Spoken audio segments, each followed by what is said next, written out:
is Valley News Live at 4.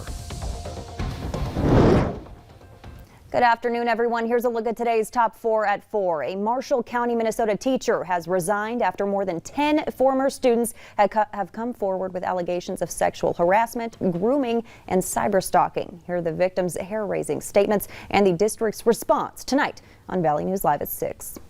Minnesota's governor, lieutenant governor, and health commissioner are quarantining after a staff member tested positive for COVID-19 this morning. While the 3 weren't in close contact with the staffer, they will still quarantine for the CDC recommended 10 days. The governor will postpone the State of the State address until he's completed his quarantine. If you have a friend or family member living in a long-term care facility in Minnesota, you should be able to visit them soon.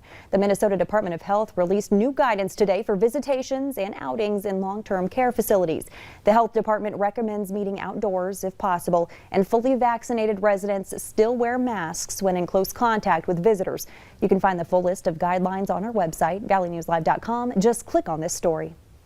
A judge has dismissed 2 jurors in the trial of Derek Chauvin. He's the former Minneapolis police officer charged in George Floyd's death. The judge called the 7 seated jurors back in and questioned each one. The defense fears that the jurors have been tainted by the city's announcement of a $27 million settlement to Floyd's family. The first dismissed juror said it would be hard to be impartial after hearing about that settlement. The second juror dismissed said he thought he could set the news aside, but he wasn't sure. That wraps up today's top 4 at 4. Now here's a first look at our weather with Chief Meteorologist Hutch Johnson. Hutch? Thanks so much, Stacy. As we head into our evening, we still have quite a fair amount of cloud cover here in the valley, including up near Grand Forks, but the clearing is starting to push its way in. Now, our neighbors down in the Gulf Coast states dealing with a outbreak of severe weather, including numerous tornado warnings already, tornado watches, large hail, damaging wind, all of that will be taking place for them tonight. Here you can see the clearing line, visible satellite imagery showing it moving into our northernmost counties as we speak. So we're still stuck with some clouds, but temperatures in the 40s from Fargo and points north. Still a few 30s down to the south and southeast. We have a little bit more snow on the ground for our counties down to the south. Now, coming up as we go through the evening, we're expecting temperatures to sneak down into the 30s, low 30s by bedtime tonight in both Fargo and in Grand Forks. Coming up, we'll have details on a beautiful warming trend. We'll also take a look at the severe weather taking place down south. And we'll have our look at our next chance of some inclement weather here in the valley coming up in a few moments. A lot going on. Thanks so much, Hutch. Yeah.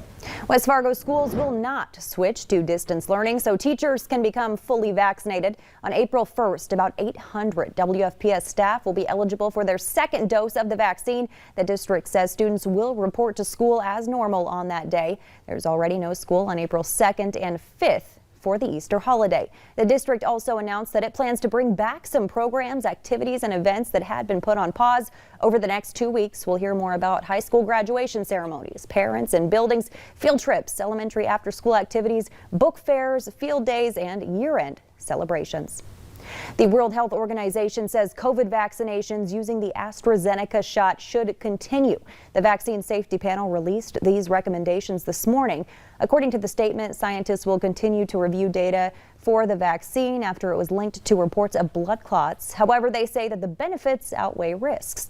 More than a dozen European countries have temporarily paused the use of the AstraZeneca vaccine.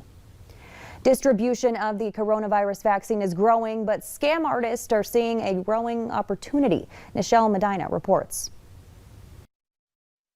When the COVID vaccine came out, Janice Gash gave her contact info to the Florida Health Department, hoping to get an appointment for the shot. Later, she received a call, but something didn't seem right when the caller asked her to spell her name. I said, you should have my name, you're getting in touch with me for the vaccine. Gash was suspicious and hung up for good reason. Officials have put out numerous scam warnings. Criminals often call or email seniors offering fake vaccine appointments for money. When someone calls you on the phone, just automatically be very suspicious and don't give out any information. The vaccine is free. You can't pay for it or for a place on a waiting list. But an investigation from Digital Citizens Alliance spotted social media ads offering to sell shots. It appears the scammers just take the money and never deliver. Last month, the Department of Justice charged 3 men in Baltimore for setting up a fake website saying you may be able to buy a COVID-19 vaccine ahead of time, offering them at $30 apiece. Even those who have received the shot legitimately need to look out for another possible scam. The Better Business Bureau says people posting their vaccination cards online are putting themselves at risk. The problem is those vaccine cards have a lot of private information on it. It has your birth date on it. It can sometimes have your home address on it, including the full spelling of your name. Well, that's a scammer's paradise. Experts say it's safer to just share a picture of the vaccination sticker instead. Nichelle Medina, CBS News, San Diego. To stay on top of the latest COVID vaccine-related information, use our VNL vaccine tracker. It's right on the home page of our website, or you can open your phone camera and point it at the QR code on your screen, then tap the link that pops up. An increase in violence and discrimination targeting Asian Americans was condemned on the floor of the U.S. Senate today. Majority Leader Chuck Schumer spoke the day after a shooting spree at Atlanta area spas killed 8 people, including 6 women of Asian descent. The crime occurred during a spur of hate incidents during the pandemic. According to a research group, nearly 3,800 instances of anti-Asian harassment and violence have been reported over the course of the last year. We're learning more about a possible motive in that series of shootings in Atlanta yesterday. Police say 21-year-old Robert Long told them his act was not racially motivated, but that he has a potential sex addiction. Long also told investigators he was planning to go to Florida to attack, quote, some type of porn industry. Officials revealed those details during a news conference today, but cautioned that it's still very early in the investigation. Authorities also said Long was acting alone and that a handgun was found in his car when he was arrested. He was charged with 8 counts of murder this afternoon.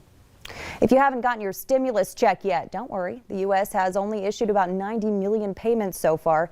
The U.S. has issued the checks as part of the American Rescue Plan. The Treasury Department and the IRS say that first batch of payments totaled $242 billion and were mostly sent by direct deposit. The checks began processing on March 12th, and some Americans have already seen the deposits as pending prior to today's official payment. Additional batches and payments will be made in the coming weeks. You'll have more time to file your taxes. The IRS is pushing back the tax deadline by 1 month to May 17th, according to 2 members of Congress. The delay will give people more time to prepare their tax returns and pay the IRS any money they owe. It also gives the agency more time to process returns. Some lawmakers are applauding the tax deadline delay, saying taxpayers need the flexibility in a, quote, time of unprecedented crisis.